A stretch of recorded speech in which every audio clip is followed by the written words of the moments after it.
A pleasure to meet y'all at last, and welcome back to Nerf Secrets Revealed Aftersought. And so for today's review on here on Aftersought, I'd just like to say that first of all, there has been a lot going on between different lineups that I've already talked about. I've talked a lot about Zombie Strike Blasters, Elite Blasters, Mega Blasters, a few Doomlands Blasters, a few Rebel Blasters, and some others here and there, left, right, and center. But if there's one blaster series that I haven't really gotten back to for some time, then well, it'd be the Modulus lineup, of course. This right here is the Mediator. This is yet another combiner sort of blaster from the Modulus lineup, because a quick question here. Do you remember the time when I uploaded my Aftersought episode on the Novatron? Well, in that episode, I pinpointed that the Novatron had two different attachments, a barrel attachment and a stock attachment. But, however, here in this review, unlike the Novatron review, where I did not bring either of those accessories out, this time, I did.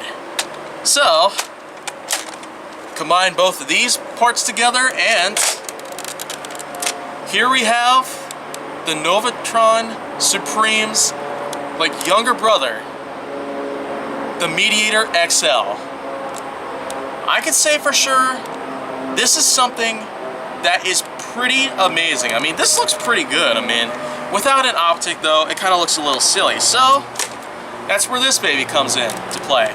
The color scheme on this scope right here, which is just a random Modulus scope that I found from a third-party dealer out there, it kind of matches up with that of the Mediator's color scheme itself, except for these blue stripes over here on the side. I mean, that's kind of a nice blue in a way. But anyways, both of these attachments, like the Novatron Supreme's attachments, they also serve a little functionality to that of a regular blaster.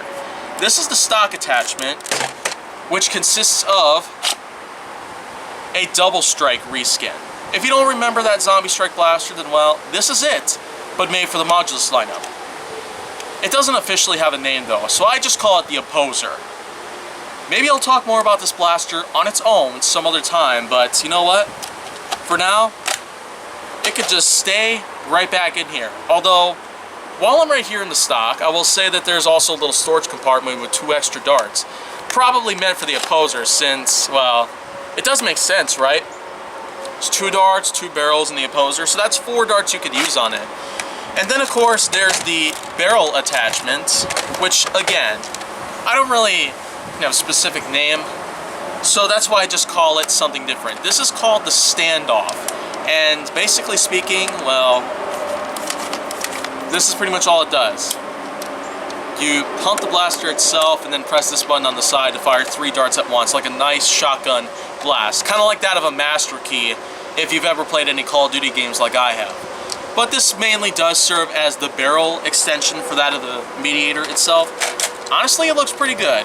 This part right here actually doubles as a grip on it.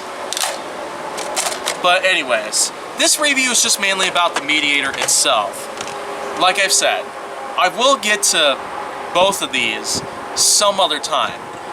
And yeah, the Opposer and the Standoff, they'll have their own reviews at some other time, but for now, let's just go back to the Mediator. And let's just not have the scope on it because, well, this is the more familiar setup of the Mediator itself. A nice, like, foregrip on the bottom, which is meant for priming, and got a grip here for firing. And of course, it does the same exact thing as the Raider, Rampage, and a few others here and there. They basically have this nice double grip style sort of priming system where you have one grip here meant for firing the blaster and one grip meant for priming the blaster. Which, like I just said, it's very similar to that of others that we've gotten in the past, like the Raider, the Rampage, even the Dominator.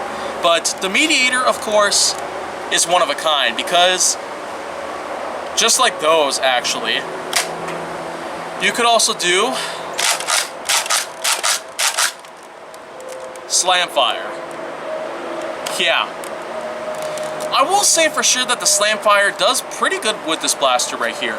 And This blaster does act in many ways to that of the Recon CS6 or any other blaster, which basically you can use a core blaster and put a stock attachment and a barrel attachment on it. It basically has adapters for both of these kinds of attachments, not to mention tactical rails. I mean, there are a few of them on this blaster alone. There's one on the top, of course, which is, well, how the scope goes on, which it's an option for me, but I like to keep the scope in this thing together because when it's in the XL form, it looks a lot better that way to me. And then there's one on the side.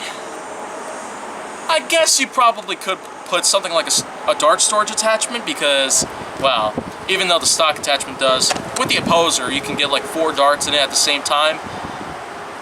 But with a dart storage attachment, you could probably have some extra bullets ready for that of probably either the standoff or the opposer, and yeah, I'll stop talking about those like for good this time until I get to them in their own reviews later on. But anyways, the Mediator is probably one of my favorite blasters when it comes to the double grip sort of design, and also when it comes to it being, well, a combiner based blaster where you can put in stuff on its tactical rails, or you can put a barrel or stock on it. This is one of those kinds of core blasters which you can have that kind of option, or those options in particular.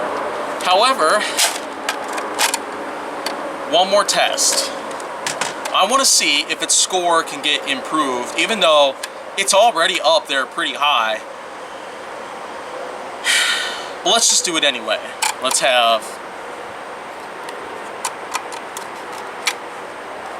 a little invisible integration, and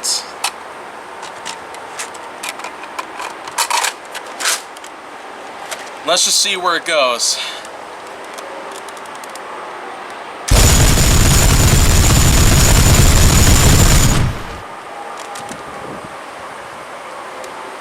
Okay, I guess that answers the question.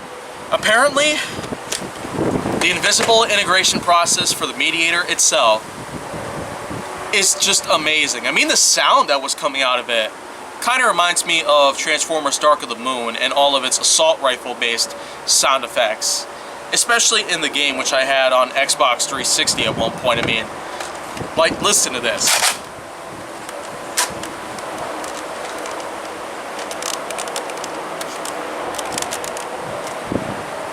Wow, wow. I just like that kind of assault rifle sound effect right there. And now it's in the Mediator, in real life. I mean, what more could you expect? I guess not much, but anyways. My overall score on the Mediator itself, or the Mediator XL if you want to go that high, well, I give it a solid 9.9 out of 10. Like I said, this is in fact probably my favorite blaster of the double grip design, and also with its usage of it being a core blaster or a combiner blaster, if you will. Its slam fire is good. I mean, I like that sort of, that kind of like gear sort of run thing on it. That kind of sound right there when you prime it, it's pretty satisfying to hear to me. So 9.9 out of 10. I mean, that kind of gives it the highest possible score that I've ever given to a Nerf blaster entirely. But yet, I'm not done yet. The Mediator is just another example of modulus related legacy that I could have ever possibly stumbled across. And I still have plenty of others that I'm going to have to talk about as soon as possible. As a matter of fact, keep on the lookout for both of these. I will be talking about them individually in their own episodes of Aftersought, but for the time, I would like to say, if you want to see more, go down to my channel. Make sure that you like, subscribe, comment, follow me on social media, and stay on the Hollywood side.